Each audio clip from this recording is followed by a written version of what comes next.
Hi, everybody. Welcome to HolzChat 4. We are super excited about today's episode. This is a pre-recorded 1 hour-ish session that will be followed by a live Q&A with the guests. And feel free, please, during the pre-recorded session to enter any questions that you have for our guests in the Q&A section and any technical questions or comments in the chat section.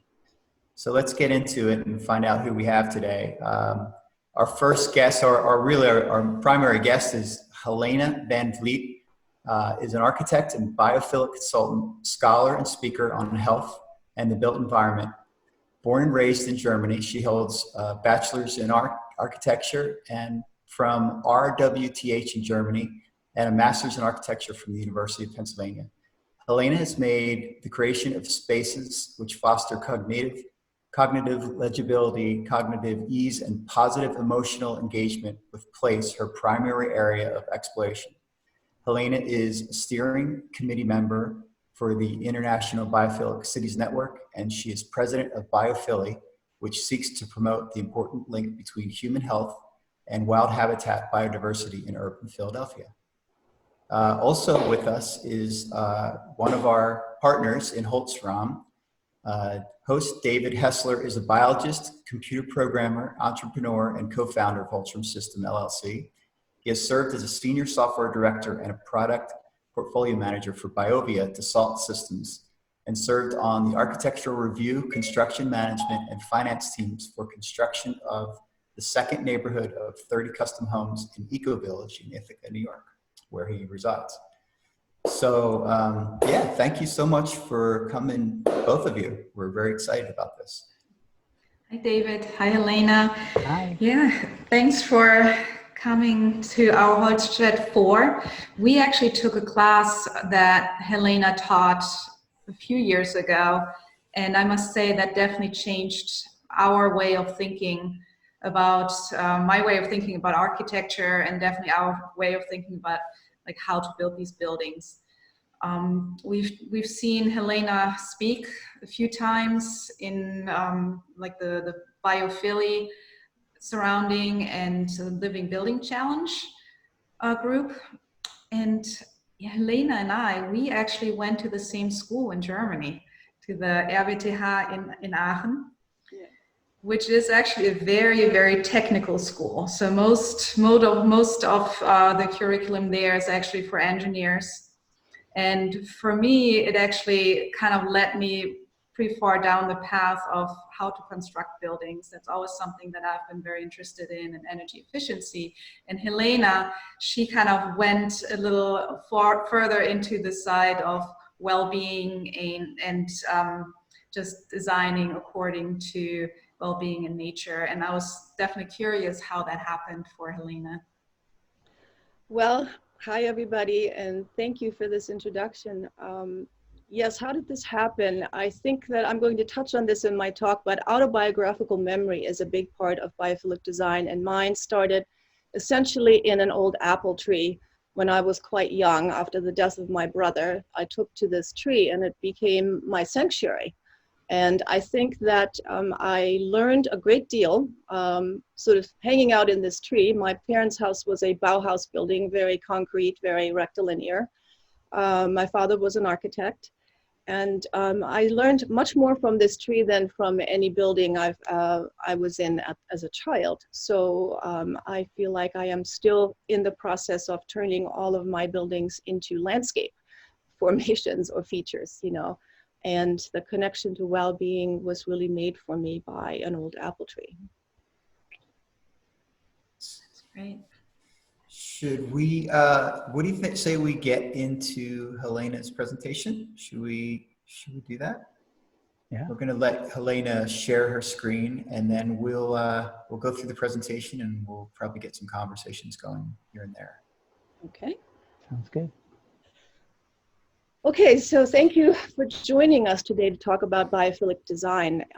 It has a very important role in a paradigm shift that is very dear to my heart, especially towards carbon storing buildings, as well as in reimagining buildings as net positive contributors to local ecosystems. And wood is, of course, the material of choice for carbon drawdown. We discussed this in last HolzChat number 3, which was really wonderful.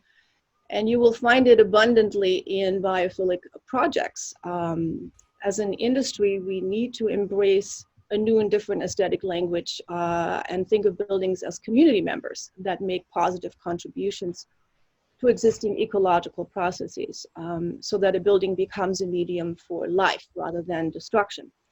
And as a biophilic architect, I look at design through the lens of evolutionary biology and cognitive neuroscience, and I define sustainability in that context as homeostatic effectiveness or evolutionary optimization. And we will talk about what that means. But first of all, biophilic design deeply considers that what seems to be obvious, that we are biological organisms and that we are one of many.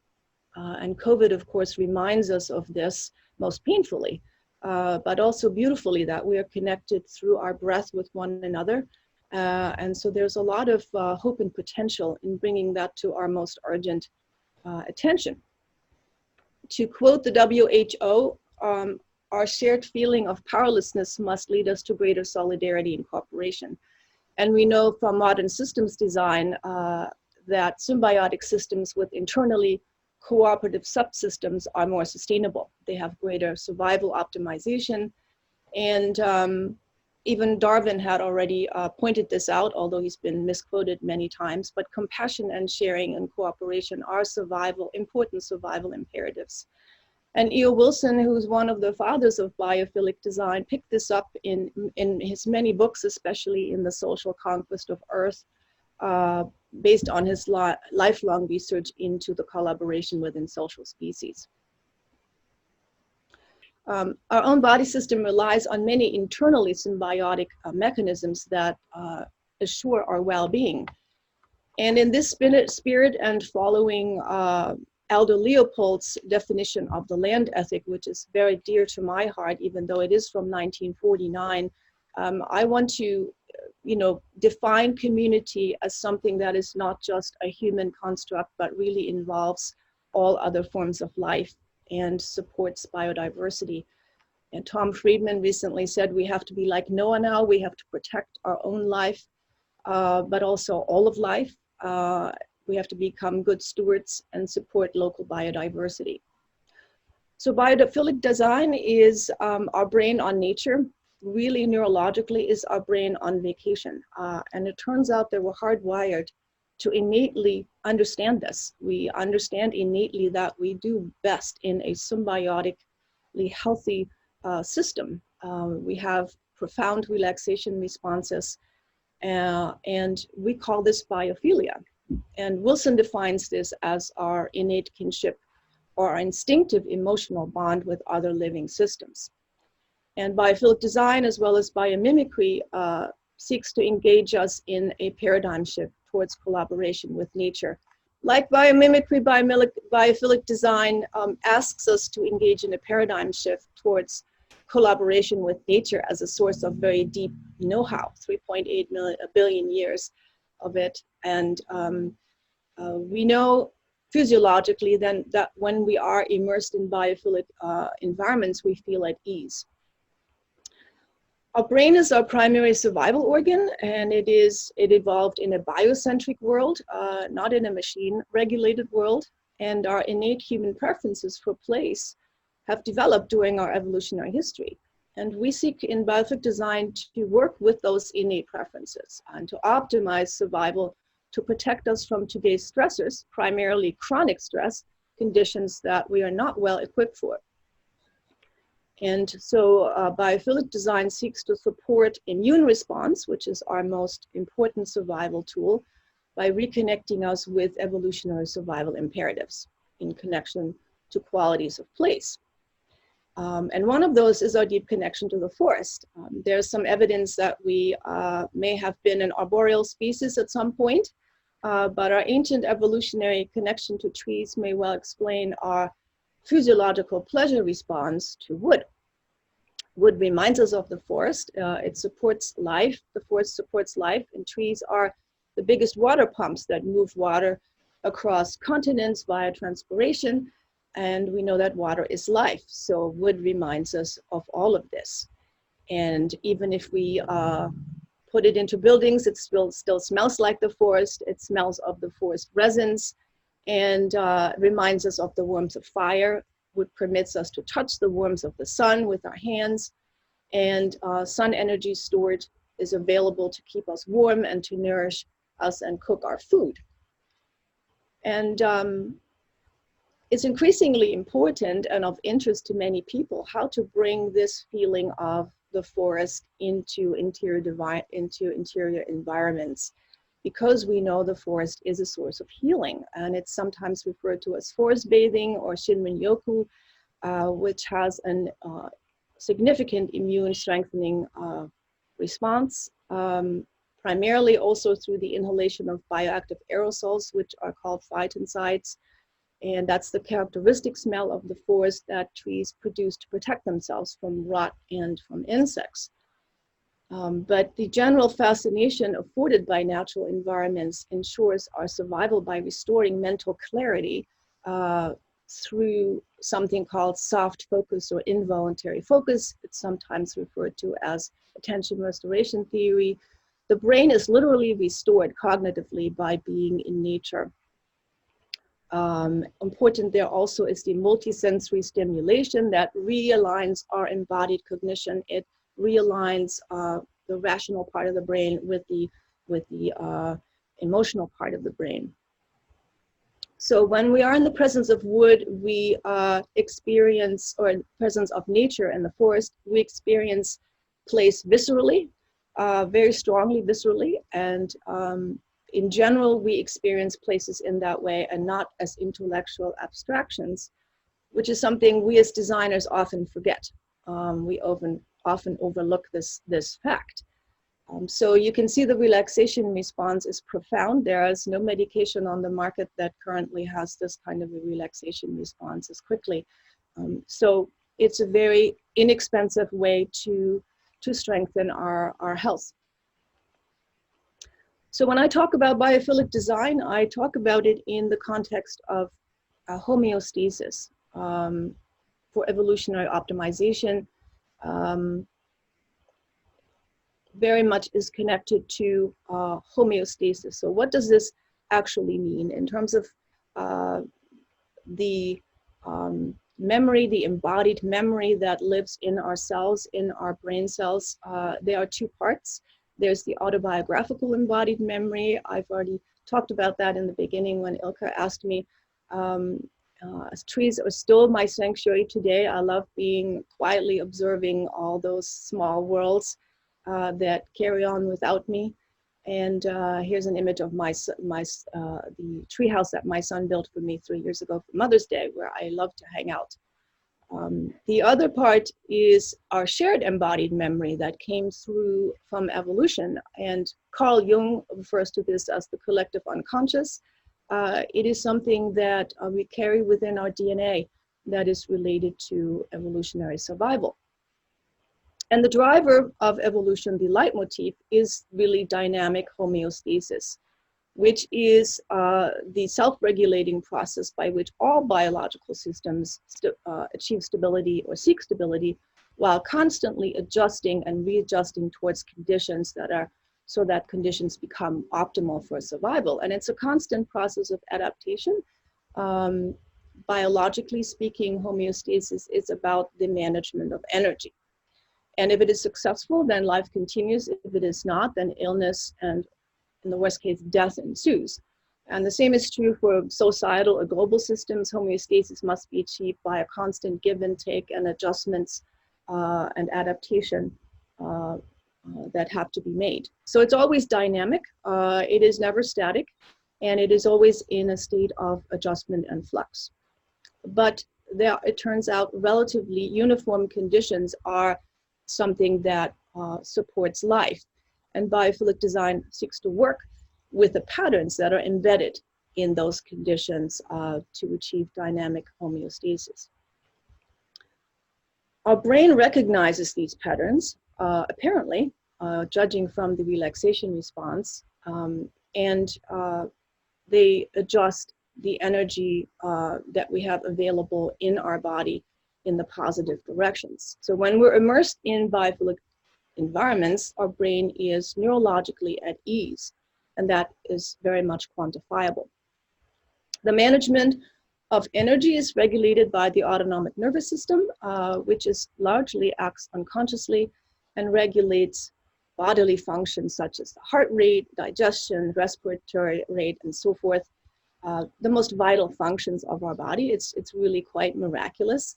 And biophilic design seeks to support the parasympathetic side of things, the rest, relaxation, restoration side, which is powered by the vagus nerve, which is the longest nerve in the body and connects the brain to many important organs, including the gut and heart and lungs. And it works to control inflammation. It alerts the brain to release neurotransmitters when inflammatory proteins called cytokines are present. And in the time of COVID, we hear a lot about cytokine storms and intense inflammatory response that is difficult to control. Another function of the vagus nerve is to trigger the release of acetylcholine, also a neurotransmitter which controls muscles, dilates blood vessels, and slows heart rate. So I'm currently very interested in researching how exactly the vagus nerve stimulates the relaxation response in biophilic environments, how it raises, how biophilic environments raise, because higher vagal tone is indicative of a healthier body, of higher heart rate variability, for instance.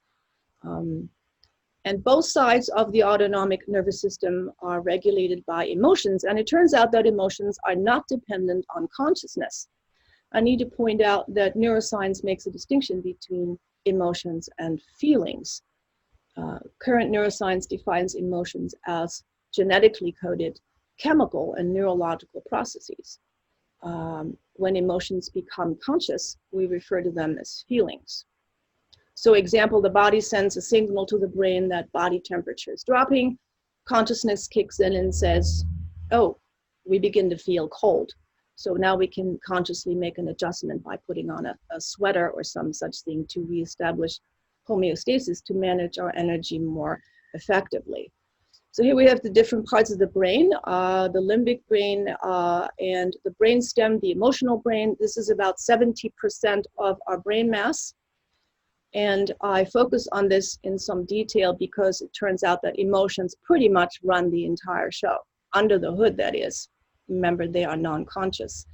So what we call rational thought has been dramatically overrated for a very long time. And so this brings us to the question of cognition or embodied cognition. No body, no mind seems very obvious, but we for the last 400 years have operated on a different paradigm. Thinking has been highly overrated. This warrants repeating. Largely based on Descartes' philosophy, I think, therefore I am, which declared the separation of man from nature, the separation of man from his own nature, from his own body, and from nature in general. And feelings and intuition were devalued, the body was devalued, and along with it, the feminine, I might add. And what mattered was only what could be quantified. And this theory has been completely debunked by current neuroscience. The updated paradigm is, in the last half century, we have learned, the updated paradigm is that most of our cognition is really non-conscious. And we have learned so much about our biological selves in the last half century that we didn't know before. So this is information that as designers, we have available to us and need to incorporate into the design process. What exactly constitutes consciousness is really currently up for debate. It's sort of the frontier of neuroscience. Does consciousness reside in the brain, or is the brain taking directions from the body on a cellular level? How exactly is this working? But we do know that place is experienced largely non-consciously via emotions. And biophilic design seeks to create immersive, restorative, all-body experiences. This changes everything about the way we design. So a successful design is emotionally intuitive and viscerally compelling, doesn't have to be conscious why it is experienced as a comfortable or beautiful place. But the design has to establish a direct emotional and cognitive connection between the designer's intent and the experience of the building occupants in the brain regions primarily susceptible to pleasure, reward, motivations. Let's consider, for instance, the notion of shelter, which is of paramount relevance to us as biological organisms. And Darwin already pointed out that the parasympathetic nervous system is primarily concerned with feeding and shelter and mating. But when we think about designing spaces for the emotional brain, there is none more archetypal than the concept of shelter. And so what does that mean? What does the positive emotion of shelter feel like? How does the body experience shelter or well-being in the context of place?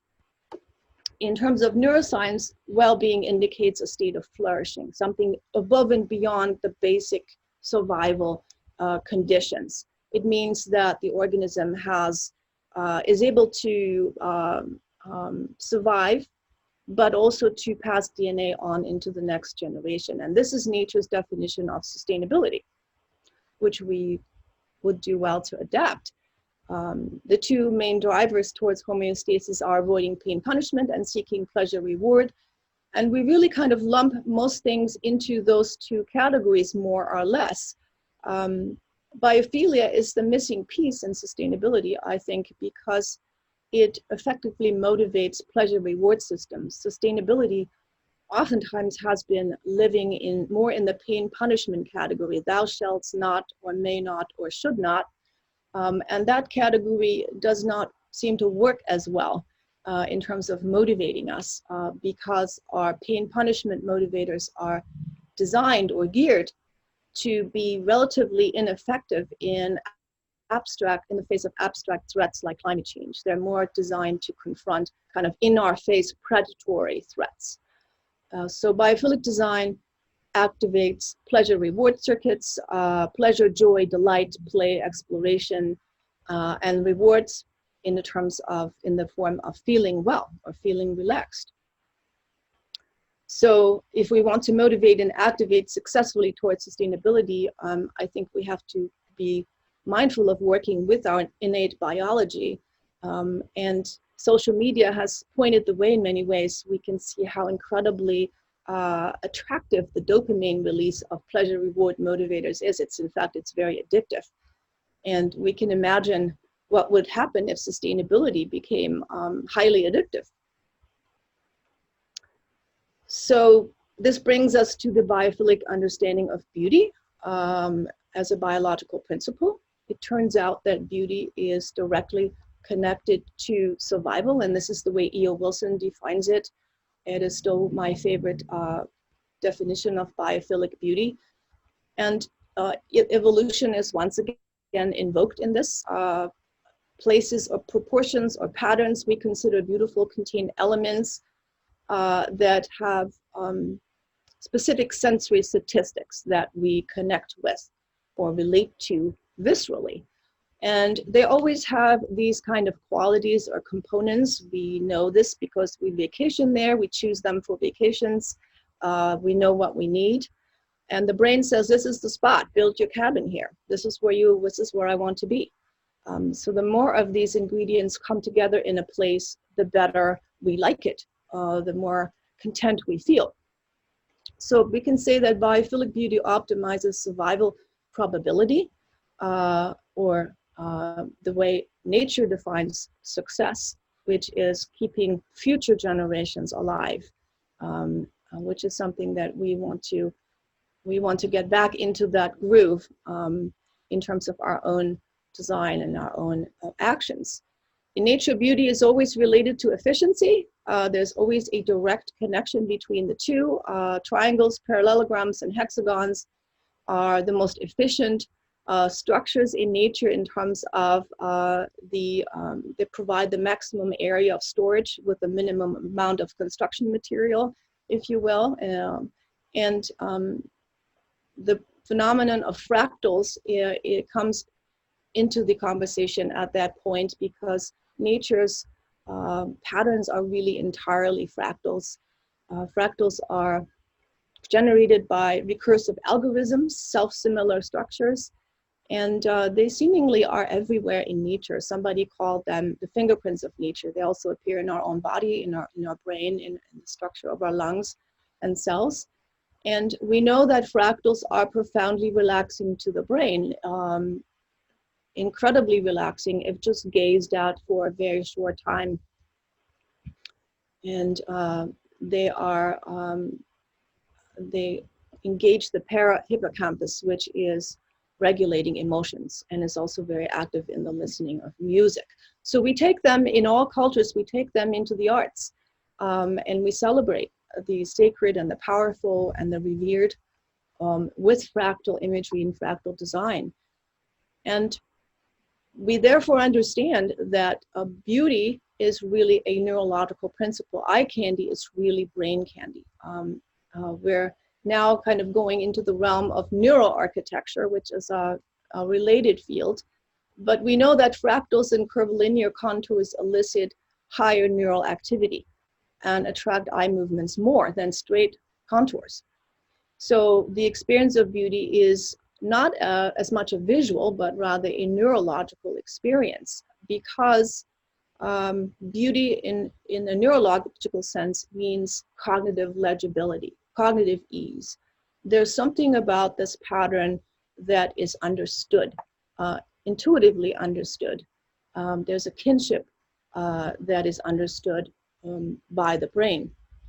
And all of the world's most beloved places and buildings and World Heritage Sites and so forth have an abundance of mid-range fractals in both detail and silhouette. And its hypothesis is that the relaxation response is based on this combination of theme and variations.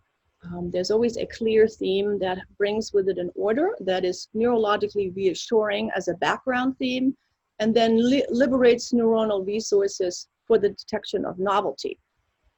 We also see this in music and in poetry, but it's important to have this kind of double experience, this cognitive serenity and this cognitive stimulation. They happen side by side. Research indicates that mid-range fractal silhouettes signal refuge, shelter, nourishment, and protection. And maybe that goes back to our history sitting in trees, certainly mine. But the measurable physiological response elicited by fractal silhouettes is relaxation. And here's just a summary of the quantifiable relaxation response that has been measured with fractal experience in both nature and also in biophilic design. So fractal silhouetted against the sky is one of our favorite patterns in all cultures to celebrate the sacred and the powerful. It is likely an adaptation in response to nature's challenges. It's very important to look at the sky to figure out weather patterns, wind patterns. Mountains are a way of wayfinding and so forth. So it is something that I call silhouettes engage the sky in my patterns that I developed. And generally things that move are even more mesmerizing to us. Fractals that move sunlight through trees, the movement of water, the gentle movement of water, the flickering of fire. But I like to think of this as a universal celebratory language that is understood without explanation by all of humanity. And so the familiar is paired with the aspect of novelty. And we also see this in our attraction to wood.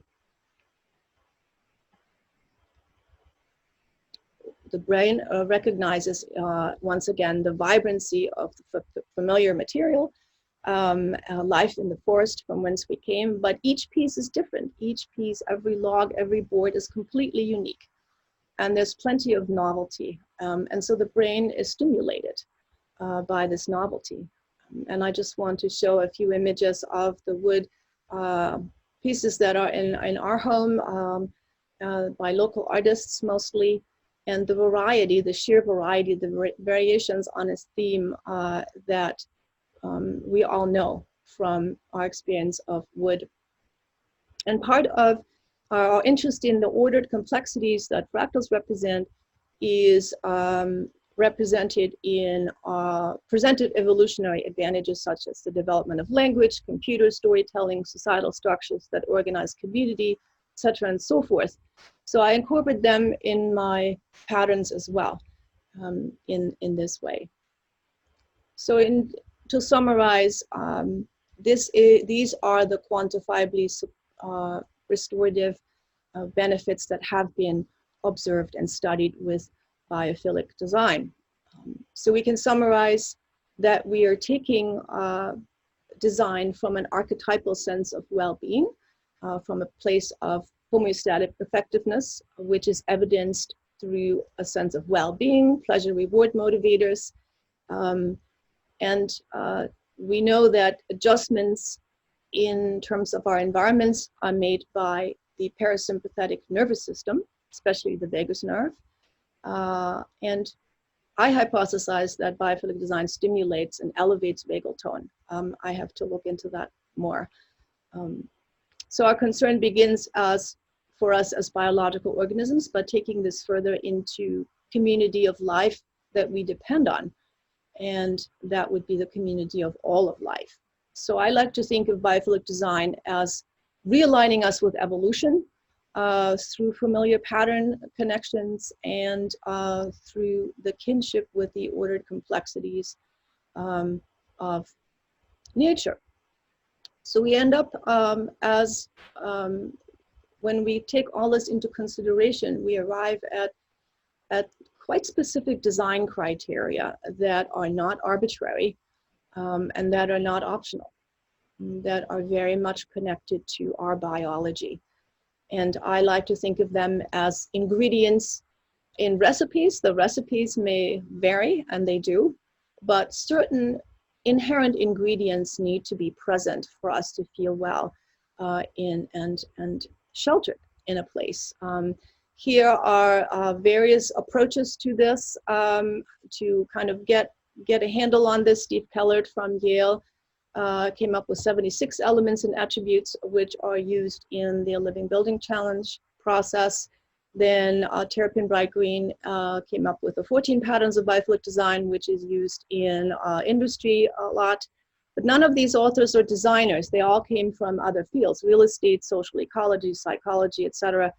And I found some of their language not compelling, not emotionally compelling for me as a designer. So I developed my own building blocks based on my own experience of 30 years construction now and design, and also my research and the research that others have done, particularly Kellert's. But I wanted to use language that is a lot more emotionally compelling, more emotive. And the first part relates to the intrasensory experience, multisensory experience. The senses are designed to work together, so I call it intersensory experience. I cannot go into details of this too much right now, but I want to talk about it in the context with wood. Wood really has a tremendous amount of sensory, cognitive, embodied sensory connection to us through haptic sense, olfactory, acoustic as well. The way wood floors sound when we walk on them, the way wood smells, the way it kind of feels to the touch when the sun warms it. It's incredibly haptic. And it is definitely very much a multisensory experience, probably reminding us of the forest. And we know that wood carries very quantifiably high relaxation benefits as well when included into interior environments. So, Helena, you've been talking about wood as something that you experience, that you see, that you feel. And what's interesting for us is we've been talking for the last 3 HolzChat episodes about using wood as well, or other natural materials.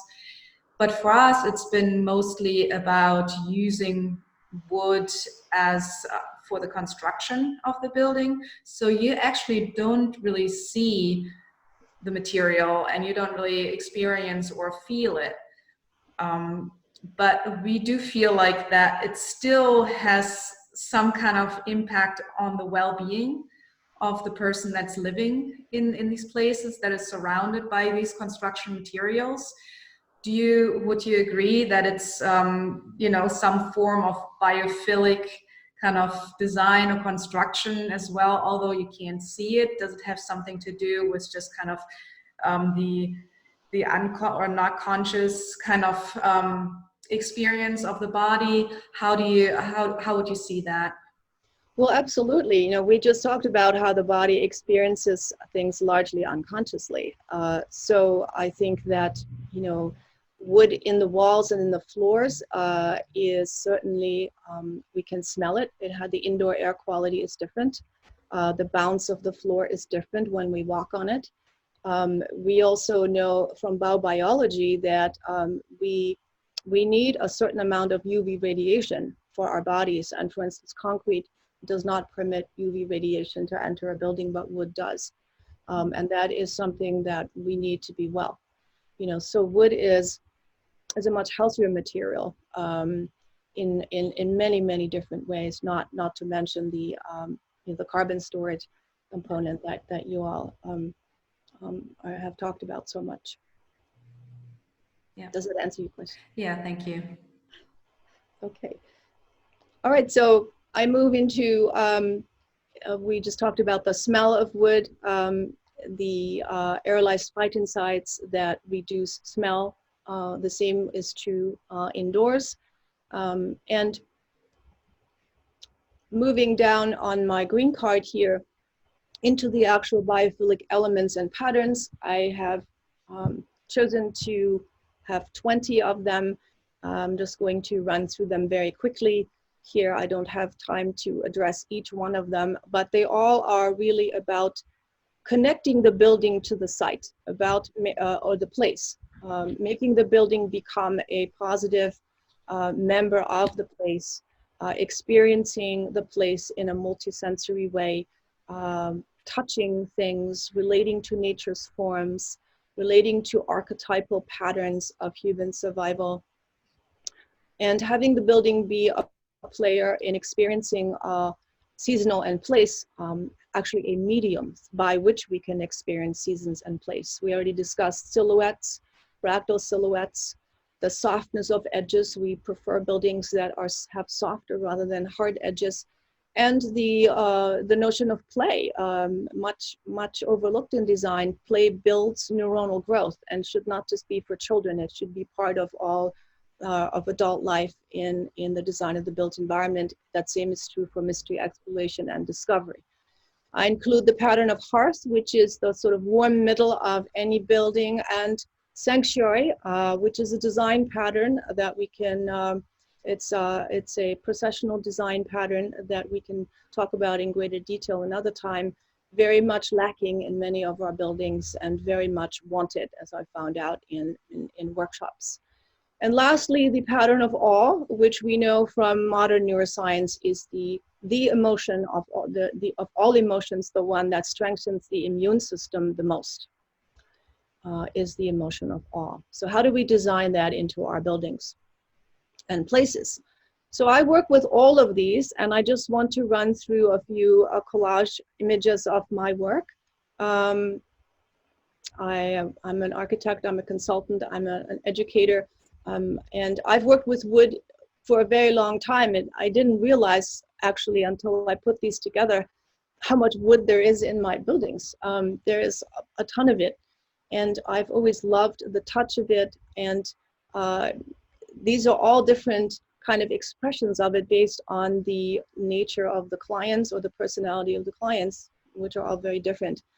Most of my buildings, all of my buildings are wood and TJI construction, typically with wood roofs, occasionally slate, and they're all oriented towards specific sun orientations. You see here, sometimes I express that even in the detailing of the wood to clue in the user of what sun orientation he or she is looking at. But usually, as we know, the experience is even deeper when it is visceral. And So wood, stone, cork, tile, slate, flagstone, linoleum. If I can, plaster walls. Don't always get away with it because of cost and because clients like to move artwork around, which is tough with plaster. I like to have overlooks. I like to have aspects of exploration and discovery in my buildings. My windows are always wood. I don't use vinyl. I've tried to replace vinyl pipes even and have not always been successful with that. I have used cellulose insulation exclusively since 1990. In those days, I still had to prove to the builder that it wouldn't burn by putting a blowtorch on it. So this is all connected to the smell of the building as well. So having it in the walls, you know, even though it's not visible, it is feelable, you know. I use only zero VOC paints. I've experimented with citrus paints, so I do not recommend them. They fade terribly.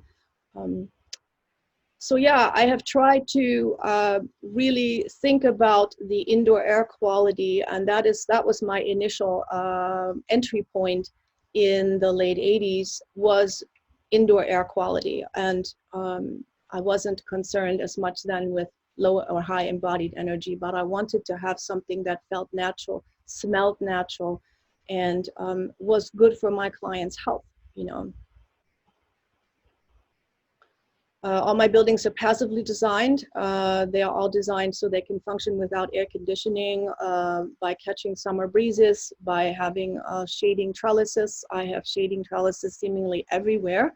And I'm very happy when the building is really woven into the site. This is one of my patterns, and this is something I love very much. The trellises permit the sun shadows to move around the building, so there's a visceral awareness of what time of day it is by looking at the moving shadows. Again, this doesn't have to be conscious to be effective, right? So indoor-outdoor connections that are fluid, deep wall experience, play and exploration, you know, a lot of things to discover, and just a great deal of wood, it turns out. Roofs, wood and copper. I love wood roofs. I noticed when it rains, my bees drink from my wood roof. They actually sit on the wood roof, on the cedar roof, and drink from it. So they support an entire ecosystem, apparently, that I didn't know about. Southern shading, some interior wood images. The stair on the right was a great, very complicated to build because it twists twice. But just a great amount of cedar. And I try to use FSC certified wood. I don't always get away with that, but I certainly have made efforts to do so. Always archetypal survival patterns. This is the refuge prospect pattern. This is one of the series of view houses I designed for a project in Pittsburgh, a conservation development that I did the master plan for. And there's always water. Water is very important as a biophilic element, and sometimes it's only visible when it rains, which is rain made visible. It's also something I list on my card. Roots. E.O. Wilson said, "I do not know if it's possible to love the planet, but I know it's possible to love the place that we can see, touch, smell, and experience." So rootedness in place is very, very important, and it's one of the most least recognized needs of the human soul. I think that the presence of roots of wood is somehow connected to this. It roots us in place in some very deep emotional sense. And we know that taking care of place is a way to protect future generations. This is Janine Benja's quote. She's, of course, the one who spearheaded Biomimicry and Biomimicry Institute. So really, we're talking about not just designing buildings, but designing places. The spaces in between the buildings are sometimes more important than the buildings themselves. And those places have to be in tune with those innate human survival preferences that we discussed earlier.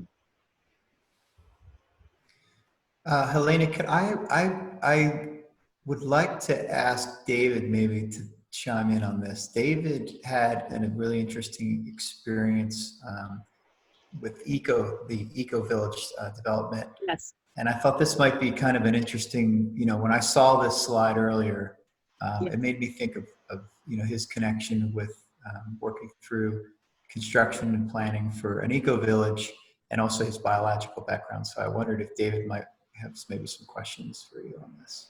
Yes, great. Yeah, so Helena, so this is a great talk, and I can really relate to a lot of it. I know that a lot of the imagery that you've been showing, particularly in your building projects, are homes. And when we were doing Eco Village, a lot of the focus, so part of the concept of the Eco Village was shared resources, shared space, right? Yes. And resources was taken very generally, right? So there is generally something like a common house, right, which is a shared public building, and there is some kind of shared facilities to do shared meals and have meetings, shared meeting space, and all these things, right? But yeah.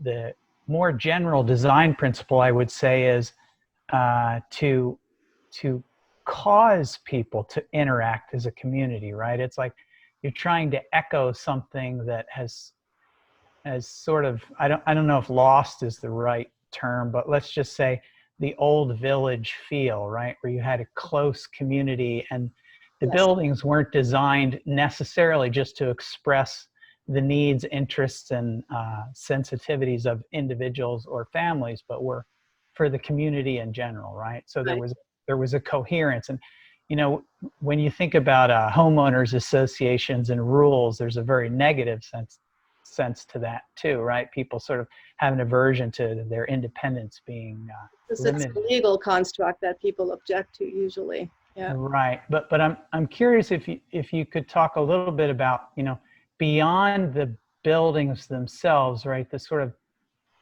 bringing the buildings together when you have a community of people, right? And because we're not really that familiar, a lot of us are not that familiar with community, right? When I joined Eco Village, it was actually a reaction to feeling a little bit too much like a hermit and wanting to have my family have more social interaction with other people in a sort of nature-oriented, pedestrian type design. Yeah, well, you've realized, what I've been talking about, really, about the symbiotic, a symbiotic community of parts is a more healthy and more sustainable way to live in terms of evolution, in terms of biology. I live in a village myself. It's an old village, Kimberton, and David and Steve and Ilka have been here. So I understand that. I also am familiar with the Eco Village concept from Europe. But I think that you have, and I have not been there, but the concept and the images I've seen of it, you have realized something there that is probably the future. I mean, that is where we need to go. We need to come together and kind of rediscover the symbiotic way of living.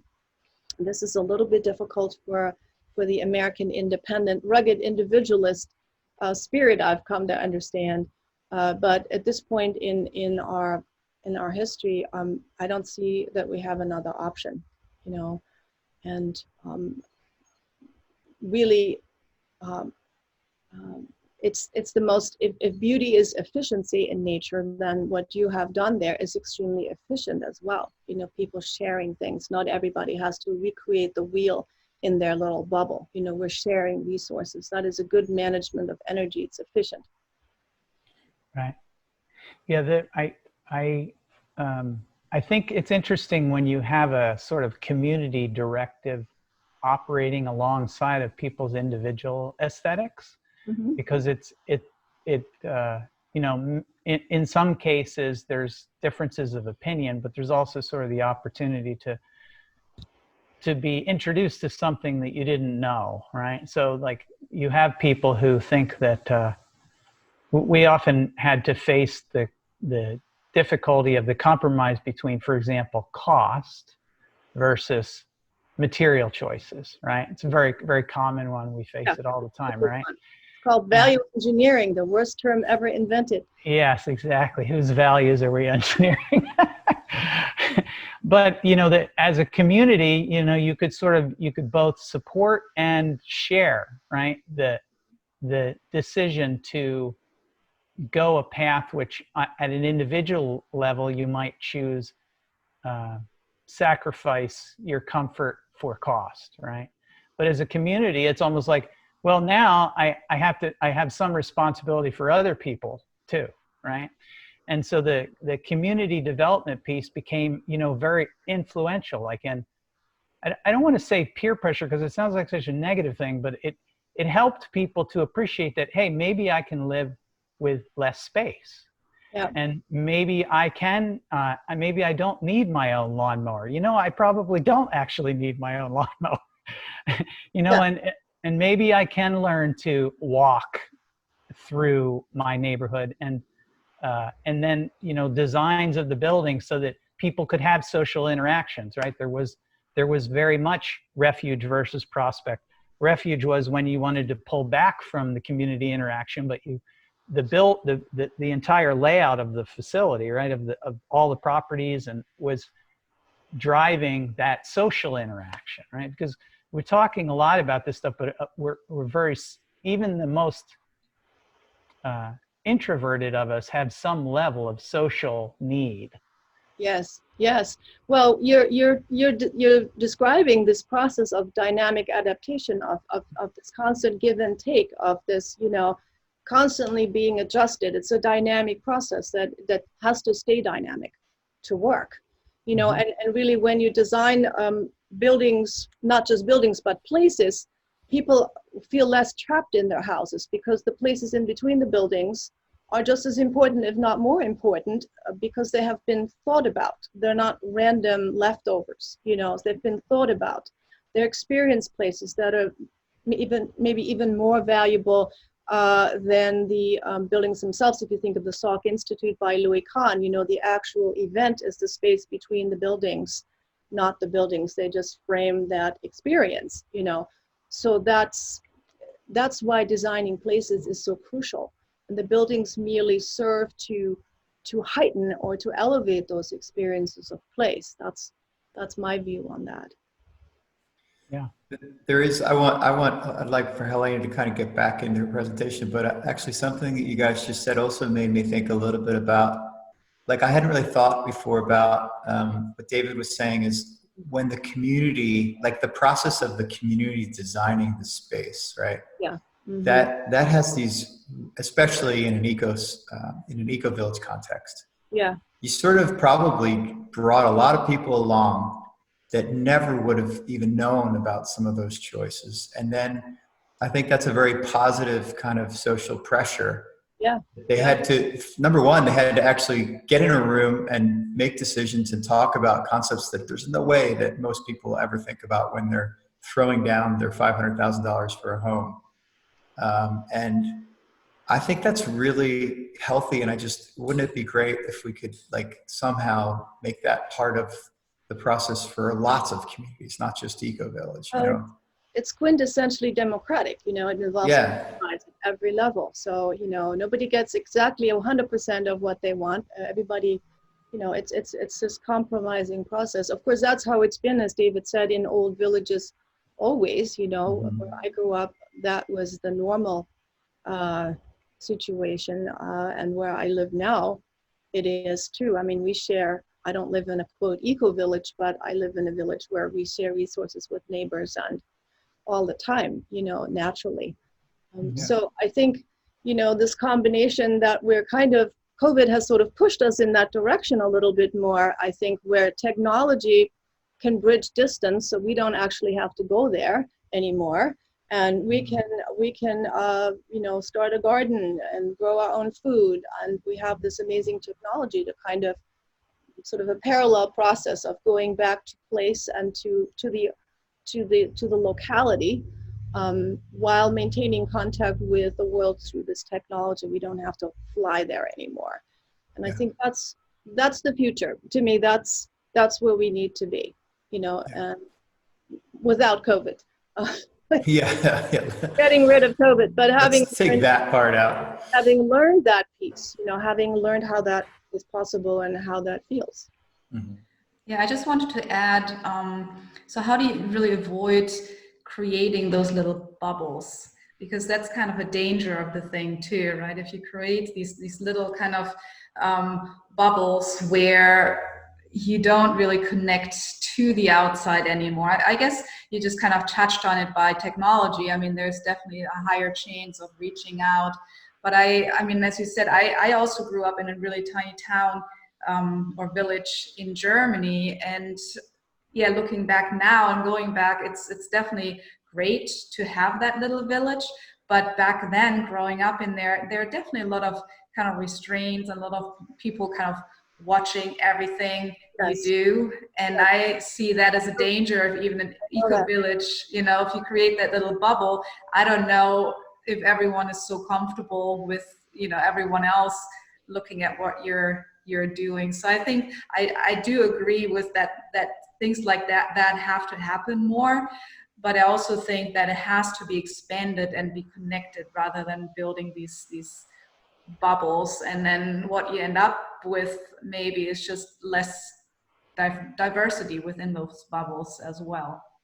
Yeah, you know, we as humans, we always seem to, the pendulum always goes from one extreme to another, and then, you know, the thing that we might want to hit at is sort of in the middle somewhere. But I think the concept of living closer together and leaving more space for nature, basically E.O. Wilson started this Half Earth project, you know, let's all live on one half of the earth, you know, and the other half of the earth can stay wild, and we can just let that regenerate itself, you know. So the people who are most ecologically conscious probably live in the middle of Manhattan. You know, they take up no space, they have no car, they use very little energy, and those are the real nature lovers, you know, the ones that have really sustainable carbon footprints. They live in the middle of the city, you know, when you think about it. And they have a really great park. Yes, I think seven heavens for that. Yeah. For that. You want to keep going? Yeah, I could keep going. Yeah. That would be awesome. I'll talk about this all day. I'm trying not to. I'll try not to do this. There's more for us to learn. Okay, so right, designing places, not buildings. Places that are innate, have embedded within them sort of a certain specific human survival preferences. And one of mine, I mentioned the sanctuary of the tree for myself, but it seems to me that I have always wanted to turn buildings into landscape, and all of my projects have these trellises that, you know, where stuff is supposed to grow over buildings to shade it, but also to kind of integrate it into the landscape. And sometimes the clients don't understand that as well, and they manicure it more than I would like. My own house is pretty well overgrown and covered, and I have birds nesting on my building all the time, and I just love that. You know, I love the kind of vertical apartment building for birds feel that I have. So I call that inhabited building skin, by the way, in my patterns. So the goal for buildings, in my opinion, moving forward, is to become valuable members of the community of place. So the ecology of the building becomes an intrinsic part of the building's design. I've come to realize that that is really, in my opinion, the only way forward for my profession. We touched on some of this in the last webinar, webcast, HolzChat webcast that we had together.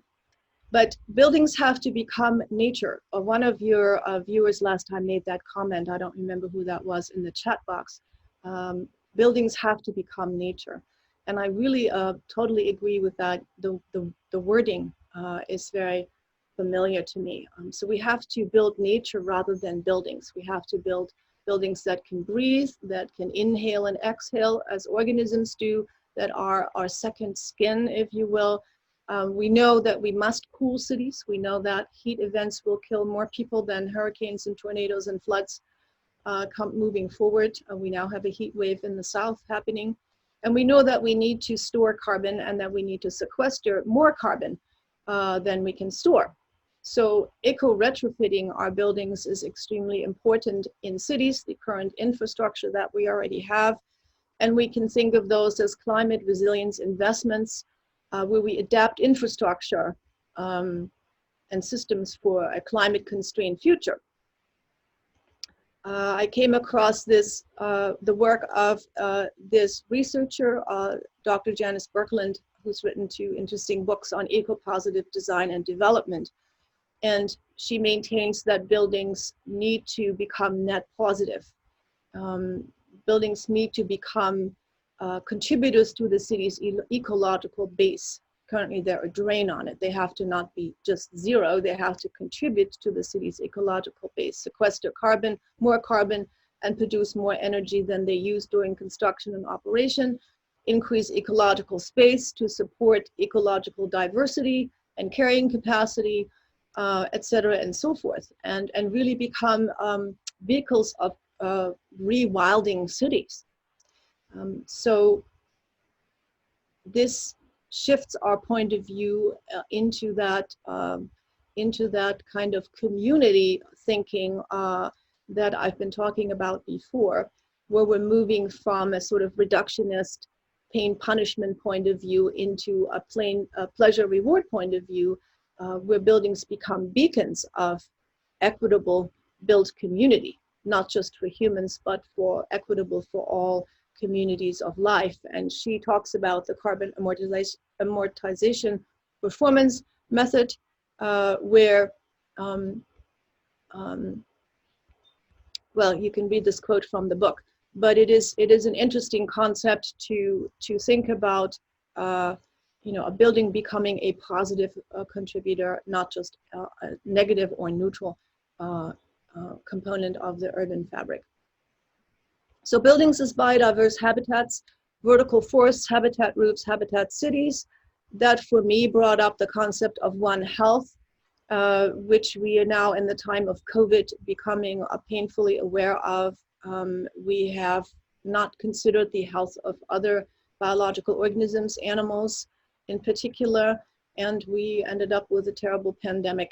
So One Community and One Health, bringing together health organizations internationally with centers for fish and wildlife services, et cetera, and so forth, to combine, you know, the concerns of all of life so that we can fight COVID, we can fight climate change, and we can fight biodiversity loss all at the same time. We have to manage to do all 3 simultaneously. And for buildings, that means that buildings have to become drivers for biodiversity. They have to be bird-friendly, pollinator-friendly, small mammal-friendly. They have to store carbon in their materials, and they have to sequester more carbon in terms of their vegetated skin. Here's some examples of this, how this looks. They forgot the bird-safe glass here, but building integrated ecosystems that can provide a cooling of a place, for instance, something Dr. Birkeland calls green scaffolding.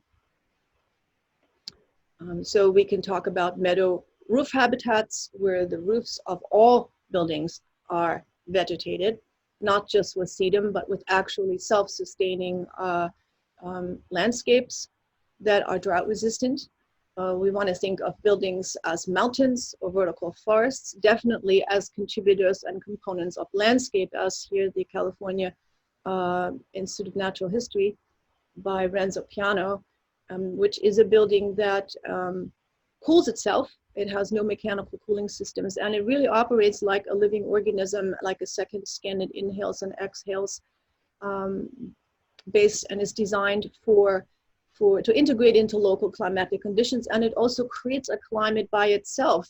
By the way it is designed, it brings back endangered butterflies, for instance.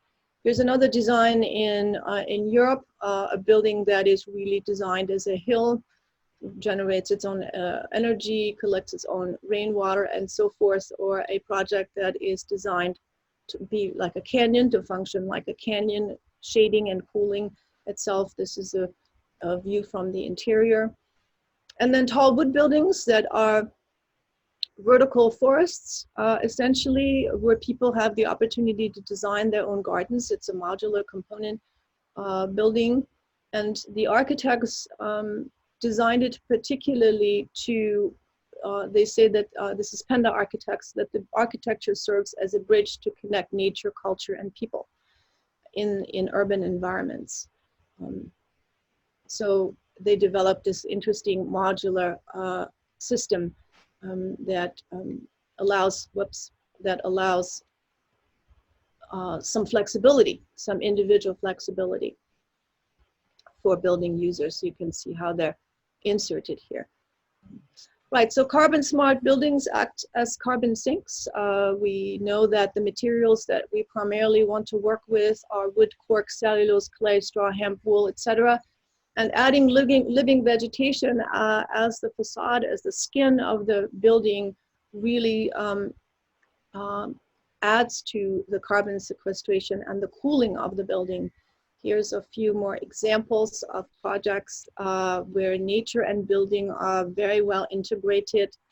This building, it's a single family home that actually, where your vegetable garden is on your roof, the interior, and losing the distinction between buildings and landscape completely, really giving up on that notion that, you know, landscape is here and building is there, and somehow they just meet at this sort of razor sharp edge. I think we need to give up on that and weave the two together. This is a modular bamboo structure that was designed also by Penda architects.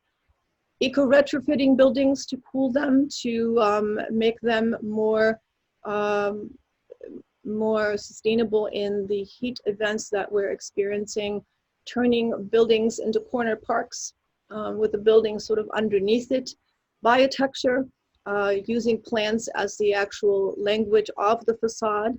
And there are a variety of systems that make that possible. This happens to be green screen. Some very inexpensive ways to do this with cabling.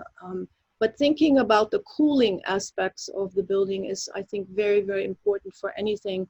Retrofitting, I know there's some experimentation done with spraying moss onto buildings and cooling facades in that way. The person I want to point out, you probably know him, vertical garden magician Patrick Blanc, one of my heroes, who's really spearheaded this kind of systems all over the world. Woha Architects designed this with Patrick Blanc, and they said that they designed this really for the squirrels, this building. And it has greater biodiversity than the local park. So buildings that bloom, thinking of buildings as vertical parks that bloom. Here's another version of it, you know, buildings that have treetops. This is an architect in France. Could also be imagined as a way to retrofit existing buildings. And whenever we will bring plants onto buildings, we really, really need to consider birds. We need to consider them anyway, because we're killing about 1 billion birds a year with our buildings, especially with glass railings and reflective buildings, which make it very difficult for birds to see where the actual wall of the building is. Even as a human, you cannot make that out. If we add trees on the interior, that makes it even more lethal for birds who would try to get them. There are different ways to prevent that. Fritted glass is one of them. We can also, if we have masonry buildings, really built nesting boxes into the building. This, on the left, a modern version, on the right, an old version from Germany. And there's tremendous guidelines for bird safe design available. Some cities have adopted bird safe code restrictions already, and I encourage all designers to really look into that and take that to heart. Birds consider our buildings the way they do rock formations or cliffs. They hunt from them. We know there are a lot of hawks in New York City. And so keeping that in mind when we design our buildings. Can I just say something about Yes. that? Yeah. So yeah, this is definitely something that I took away from your class that I took years ago. it just stuck in my head that back then you said, if we think about sustainable buildings or sustainable design, which in our mind a lot of times just goes back to energy efficiency or using certain materials. Yeah.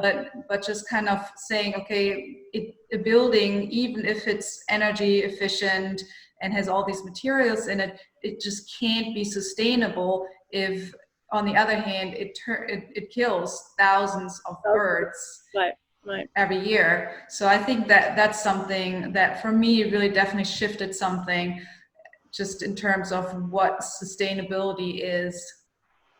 Yeah, well, that is the same reaction that students have to this, and that's biophilia, is our innate awareness of birds. We love birds. Birds are beautiful. They sing. We know from research that when the birds stop singing, we know as biological organisms there's a problem. When the birds keep singing, we know everything seems to be okay. So we have a very deep connection to birds, and we build a lot of mirror glass buildings that we declare to be highly sustainable, that wipe out entire blocks, and then we light them up at night, and the birds just drawn to them like magnets. And a lot of bird migration happens at night. And even beyond birds, just thinking about design, I mean, there's always this thought about, okay, we have to avoid that critters or that, raccoons or whatever get into this nook behind the building. And yes, of course we have to, because in certain ways they can destroy the building. But then rather than just putting up a fence or, just kind of something so that they can get in, I think a different way of thinking would be, okay, what can we do to house them safely? Yes, exactly. It reminds me, when you were just speaking, it reminds me of flood design. We used to think of floods as something we need to build walls to keep them out. Now we're designing sponge parks. We're letting the water in, and we're designing parks that are beautiful, that become lakes when it flooded, then the water recedes. So having these soft edges, these soft boundaries for animals as well. Instead of keeping them out, we're designing nesting opportunities right into the fabric of the building, and then there's not a problem because we have thought it through. There's a program in Washington where people adopt duck nests and guide the ducklings off of roofs to waterways, because they have a tendency to nest on roofs and they can't get down. They fall to their death. So we don't think about this sort of thing. Helena, you mentioned the Patrick Blanken using vegetation in facades and roofs, and one big thing about that is it's also, we have this whole thing around stormwater management, right? Like, we do massive site terraforming for stormwater management, and the reason is because we disturbed the site, right, with an impermeable surface, right? If you can return the permeable surface and delay the rush of water, right? You don't have to store all that water. You just have to slow down the rate of it's moving across the site, right? So living roofs and vertical living facades are a way to do stormwater management, not by storing the water indefinitely, but by simply delaying surges of, when you have a storm rainfall. But you will also absorb a good amount with a living roof. Absolutely. Yeah, and then have a delayed release, or you have evaporation, released by evaporation. And I wanted to say one more thing about vegetated buildings that I forgot to mention earlier. I was recently working with a student on one of those buildings, and I said, you have to think of the building as a mountain. The building is a mountain.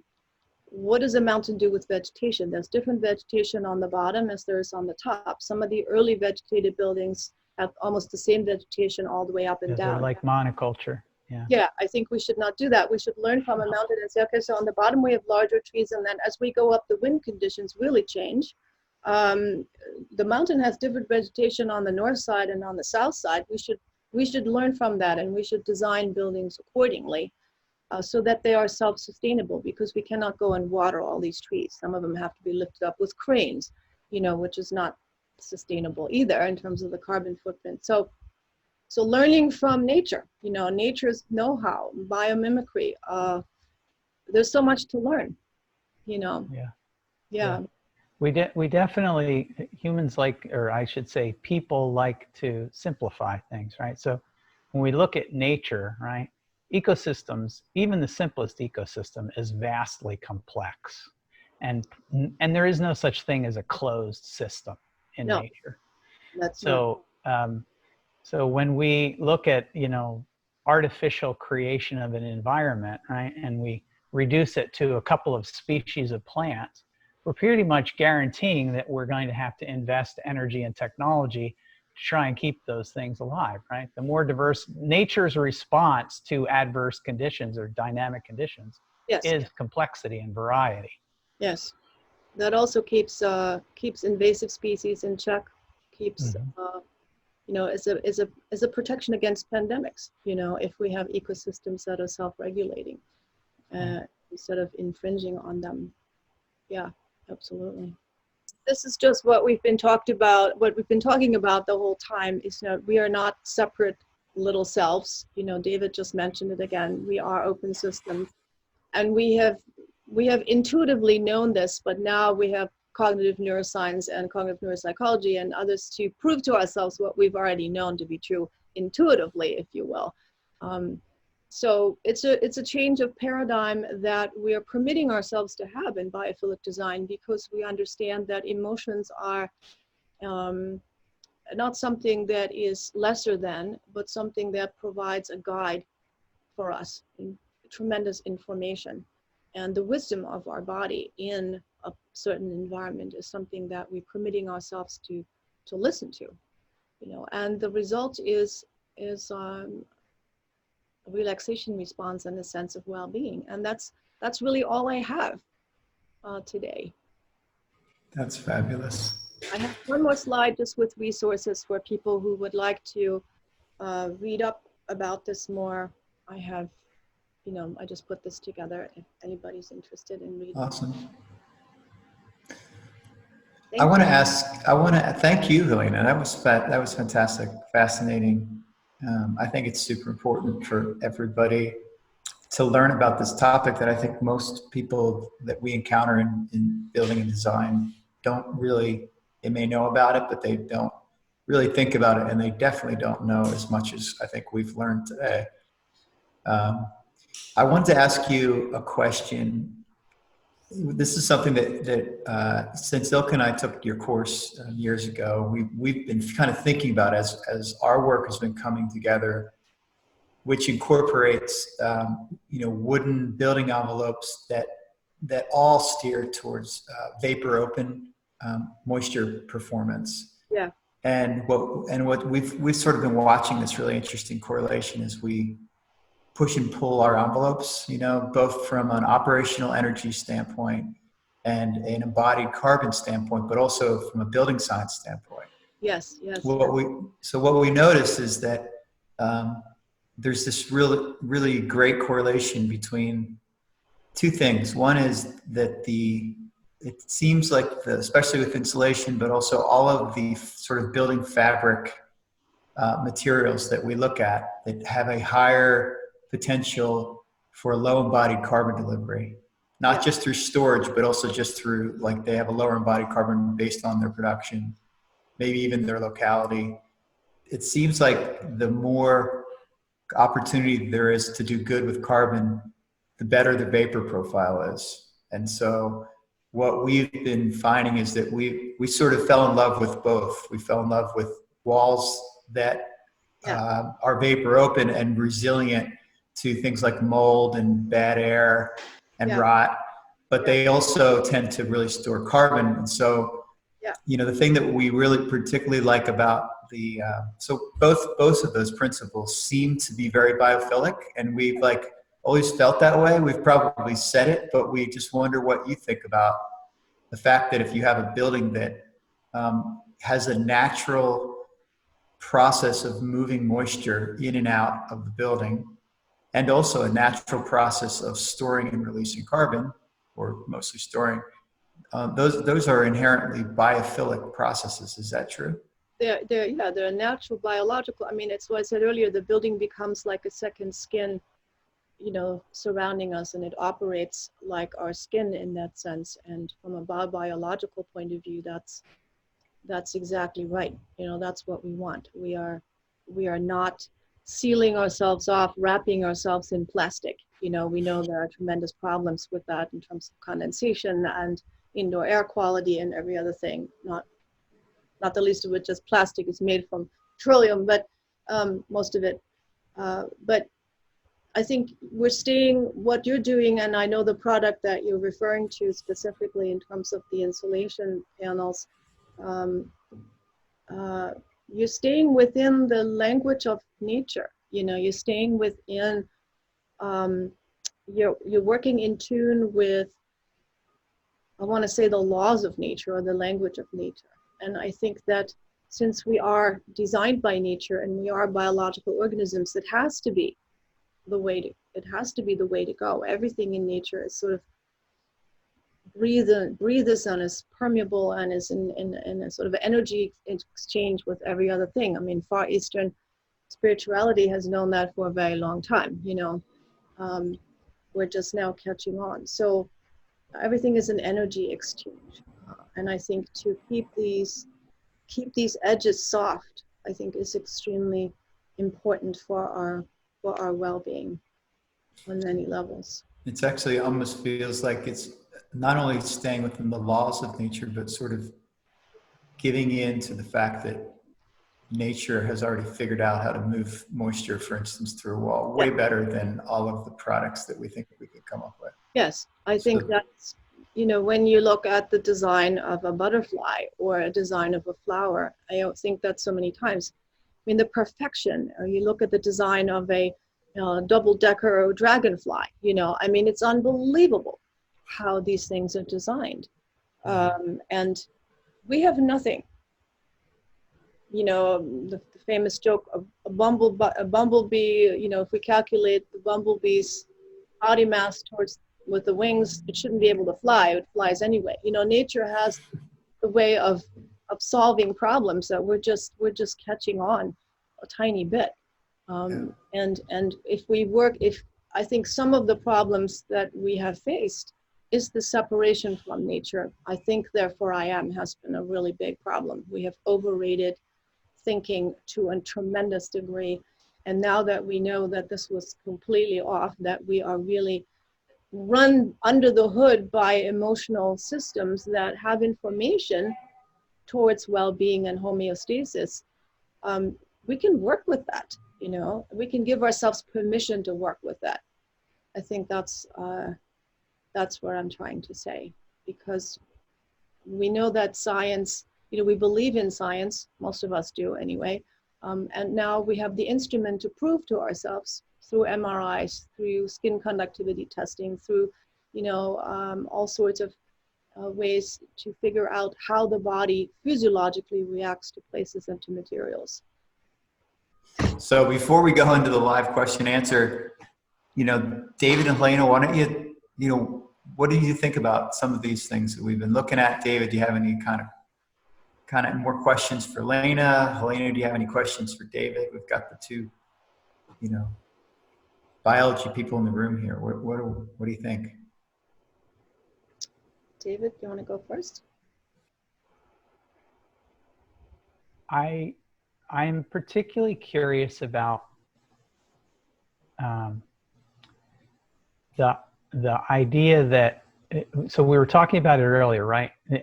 Actually, Ilka asked, what about this idea that if the wood is in the building, even if you can't see it, you still have sensory perception of it? Mm-hmm. And I think that can be true, but it doesn't necessarily have to be true, right? So the question is, what do you do to take advantage of the fact that you may be building with wood, but you may be minimizing the value of using that wood, right? So if I stick frame something and I put a vapor barrier over it and then I sheetrock over it, there's no sensory perception of that wood. Even if that wood gets superheated on the outside, the whole design of the building is to try and prevent you from knowing that wood is in the building, right? So I always, you know, from a young age, I appreciated sort of what now is very common, but when I was a young person, it was sort of perceived to be, let's say, a Scandinavian, right, or a Northern European sensitivity, which was a hybrid of whiteness and natural wood finishes on the inside of the building, right, or more wood than we would typically use in our heavily sheetrocked buildings in North America. And so you know, my design principle generally has been bring out those natural finishes, right? And don't assume that just because it's wood and people like to have a nice white surface so they can hang art on it, that's the design aesthetic, because hiding that material is, there are these other benefits to having that material be visible and other sensory, smell, whatever. Mm-hmm.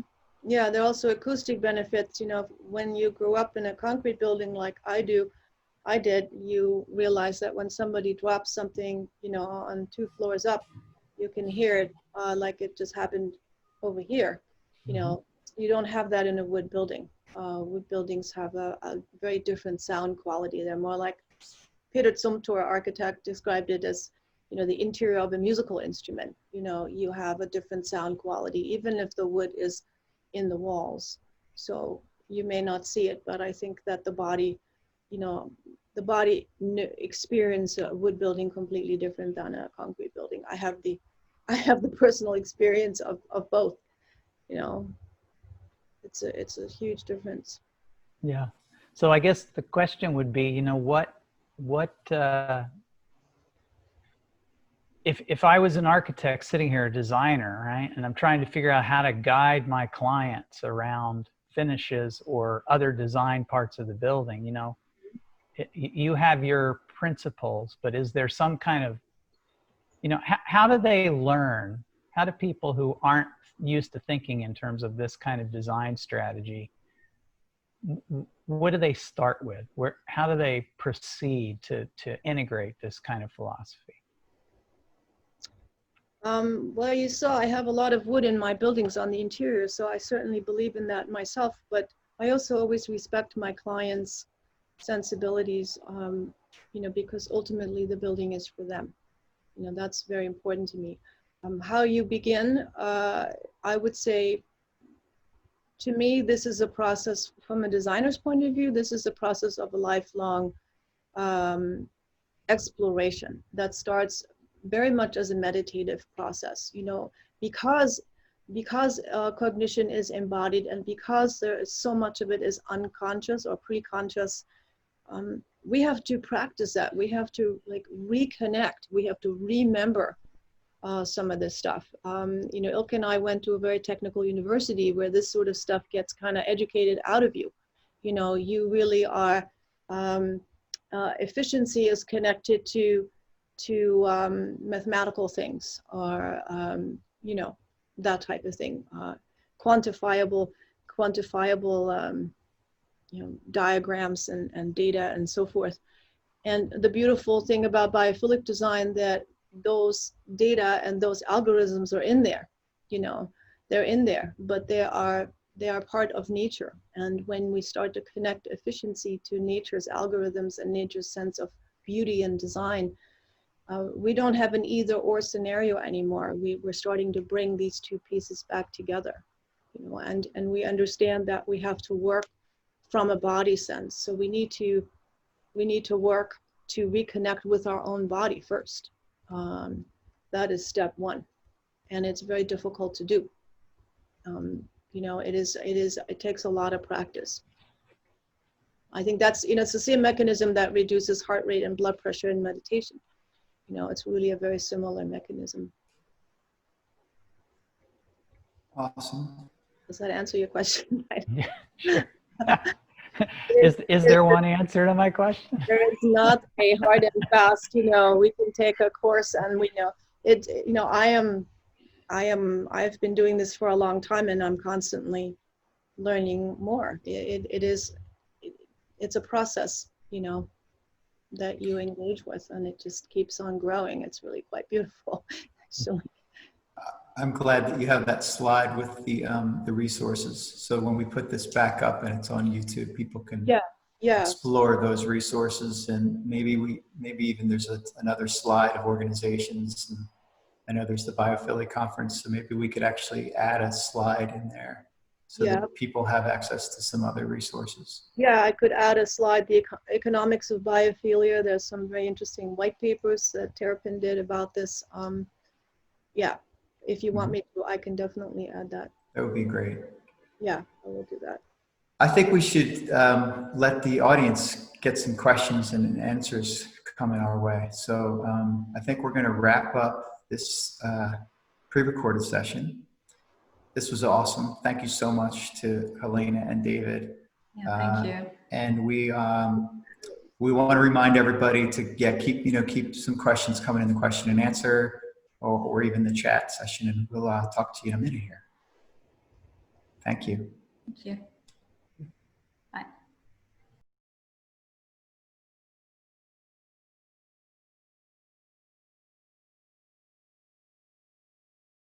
Yeah, I would love for us to talk about this as a group, because you all have more experience with Passive House than I do. Biophilic design generally seeks to, as I discussed, have open buildings, breathable buildings, buildings that are passively designed in terms of seasons and weather conditions and so forth. Passive House does not always use wood-based insulation materials, so some of the insulation materials have very high, petroleum-based content. So some of that is problematic, but generally, I think of buildings as being open to the elements as much as possible in terms of, the weather conditions, not sealed. I believe in very highly insulated buildings in terms of the wall construction. I think of my buildings as being here for a very long time. I don't think of them as disposable objects. In terms of home automation, I don't have a lot of experience with this. I tend to be old school when it comes to this kind of thing. So maybe one of you guys can address this more effectively than I can. Yeah, so from my point of view, so Passive House, sure, you're talking about continuous air, fresh air ventilation through ERVs, and you're talking about air sealing the building, and it still doesn't mean that the house has to be completely cut off from the outside, right? You can still open your windows whenever you want. The only difference, though, is that you are able to control what is coming in. So rather than having air coming in through infiltration through cracks of the walls, you actually direct the air. If you close your window, if you decide to close your windows, you're directing your air through a filter, through the ERV, and you can recover your heating and cooling. So I don't think it really I think it can work together. I don't think Passive House has to be seen as something that needs to be sealed off. I mean, you can, but it doesn't have to. You just have the chance to control things better. Yeah, we find now with COVID that the best recommendation for indoor air quality is open windows and doors. We really don't have anything that's as successful as that, where that's the safest thing to do. In terms of heating, I prefer in my buildings to have radiant heat, radiant floors if I can get away with it. And because radiant heat resembles the warmth of the sun, the way the sun heats more than hot air systems. So again, that may not be a contradiction with Passive House. I just forgot to mention that earlier in the talk. But home automation, I don't have a lot of experience with that, I will say. So I know actually, I know a bit about Stan's actually. Stan has a really wonderful high performance house, and he knows a lot about home automation and has kind of integrated it into his home. And I would say the connection for home automation in a passive house or a biophilic house could be, actually David probably can comment on this too, but it could be that you can control things like mechanical ventilation, shading devices. And I would think that being able to reduce your solar gain is not in any contradiction to biophilic. If you design the building, like I love the way Helena has, through some of the exterior trellises and positioning of the building, she's always conscious of the way the light, she taught us this in our class, how the light, the humans want to see the light move around the building, and she kind of emphasizes that through structures. So if you wanted to do that, and you also still wanted to capture some efficiencies on controlling overheating, which can be a problem in passive and non-passive houses. I don't see really contradiction there. No. I think you could definitely find ways to use automation to help find that kind of that sweet spot between the two. I've used automation in terms of solar shades in some of my buildings. I tend to have a bigger overhang on the south side than on the north side, which drives the framers crazy. But overhang on the south is always a lot more, because so that really in the summer no sun enters directly into the building envelope. But yeah, I think these things can be combined if we can make the the shades solar powered, that type of thing. That would be even better. But in general terms, my position is always any building should be able to function passively, if at all possible. And this is very difficult as we're moving up into higher elevations in terms of taller buildings. But every building should be able to warm and cool itself in a basic situation if there's a power failure, if we're still connected to the grid. I was in a webinar yesterday, and somebody pointed out, the connection between sustainability and equity, which we know to be, really very deep equity issues, and that public housing usually does not have balconies, so people are completely in the low income. Public housing often does not have balconies. So, as a very easy way to, if we added balconies, we would make people less dependent on air conditioning, which would be healthier for them. They would have better indoor air quality. We would lower the carbon footprint. Very simple kind of common sense elements that can be adding some cost, of course. But then there is a tremendous cost benefit to supporting public health, as we just now are discovering in the worst way again. Yeah. David, what do you have any comments on this? Well, I think the daylighting is good. I also think from an automation standpoint, some of the benefits, like the auditory benefits, right? Like if you can schedule mechanical events like full purge of your building or air conditioning, or other things that drown out all the exterior noise that you might benefit from. In this case, it's not noise. We're talking like bird song and the listening to breezes, right? A lot of that gets washed out in highly mechanical buildings. So to the extent you can defer some of those kinds of operations on schedules, right, you can also benefit from that. And definitely mechanical shading that is automated, scheduled, so rotators and solar shades. Sensors come down, with sensors. Yeah, and also humidity sensors, right? So a lot of our building systems for ventilation are pretty brute force things. If a thermostat, right, in a particular place is deciding for the entire room. So a lot of I fully expect that we'll see much smarter grids of sensors in buildings for humidity and temperature across a wider portion of the building as a network, instead of just a local point source detector like a thermostat. Yeah, I mean, since we're talking about indoor air quality mechanical systems in general, it has been observed that contrary to mechanical engineers' efforts, we prefer variety in our indoor environment. We don't like the exact same conditions in every single room. So, designing for us as biological organisms, we can then use that information and save energy. We don't have to have the same temperature in every single room. We could have cool rooms and warmer rooms that are more connected to the outside air.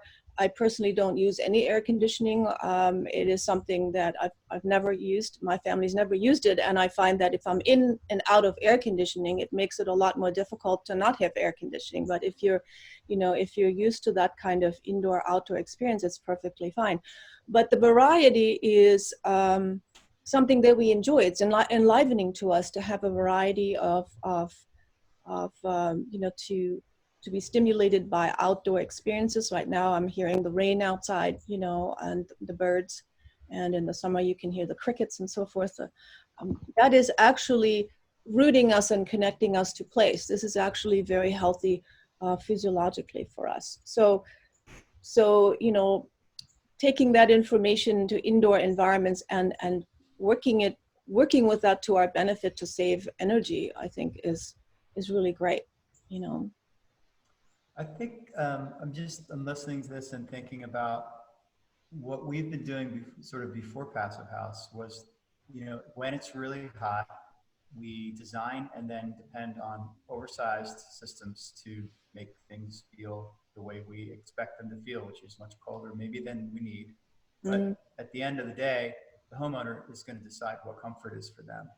And so what we have been doing is we have relied on very inefficient mechanical systems and envelopes.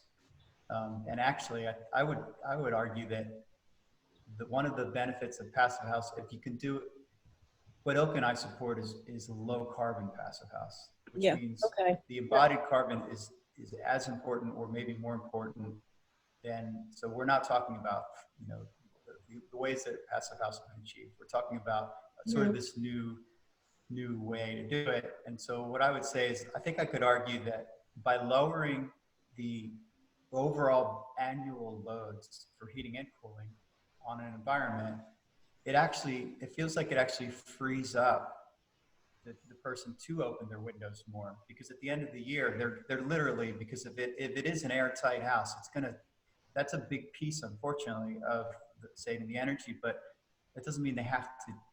They can still live exactly the way they want to live, but generally they can reduce their carbon footprint and their energy bills. And I think maybe free themselves up from this kind of trap of having this monster cooling system that involved. So I don't know. Fan locations are important in passive houses so that we don't have the acoustic, experience of the fan. Yeah, definitely. Because we cannot hear outside sounds as well. But I just wanted to say also, in terms of passive design, I've often, the wind orientation in the summer is different from the winter, right? Summer is sort of southwest in our area, and bringing breezes across water sources. So we sometimes have small water sources that are strategically placed so that breezes can kind of come across them. We can also, as architects, we should not stop at the edge of the building. We should define where we plant,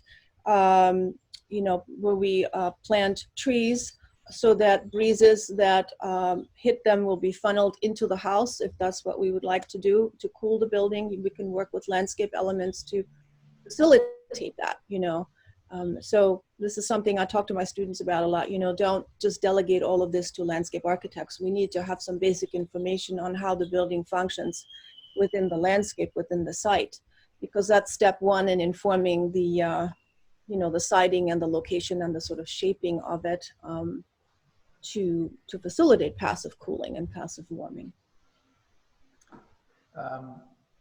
Do we want to wrap this up, or do we want to take another question, or maybe, I don't know if David has another question. What do you think?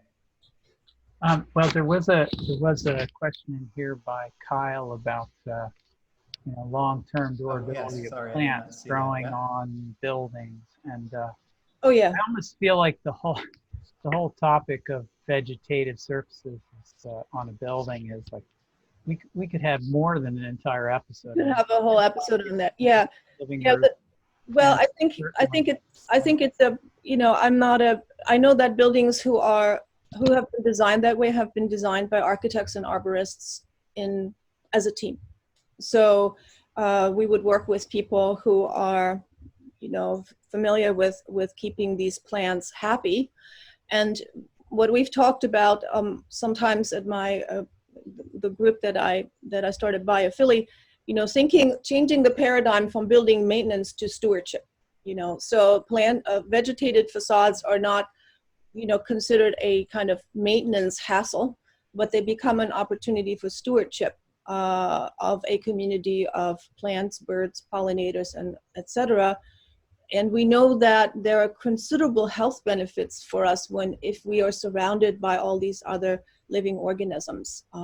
So it's a give and take. It's a mutually beneficial kind of thing. But changing the paradigm from maintenance to stewardship, that's part of, you know, working with vegetated buildings. Right. So I see Bill's commenting on Lifescape Architects. So there are quite a number of specialists in landscape design that are for building focused planting, and then there are a number of companies that build systems for storing, you know, for housing these plants and watering them. And what's a little trickier is actually some of the architectural underpinnings for drainage and durability separate from those systems. And but it's becoming quite common that, you know, Europe has been using living roofs for a lot longer than we have in North America. Yeah, excuse me.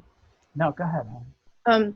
Yeah, so my understanding is, and I'm not a landscape architect, that if we do living roofs, we want to do a lot more than a sedum roof. You know, sedum roofs can dry out, and then they actually perform less well than a white roof in terms of cooling. So we need roofs that have more depth and that have river substrates and other kind of soil components that support a real life ecosystem. And where we would start, we would have two types of plants. The lower ones, like a sedum, that kind of help germinate taller plants like grasses, for instance. And as soon as the grasses are fully grown, they shade the sedum below. So again, it's a symbiotic system that becomes self-sustaining. So, you know, an ecosystem. So we have to work with specialists, with companies like Roof Meadow in Philadelphia and so forth, who have extensive experience in how to actually design for plant communities, you know, not just mulch deserts, you know. But I just want to mention the Bosco Verticale project in Milan, which is an early prototype of vegetated building or vertical forest buildings, and where they lifted very tall trees up with cranes, and there was debate about the carbon footprint of doing that.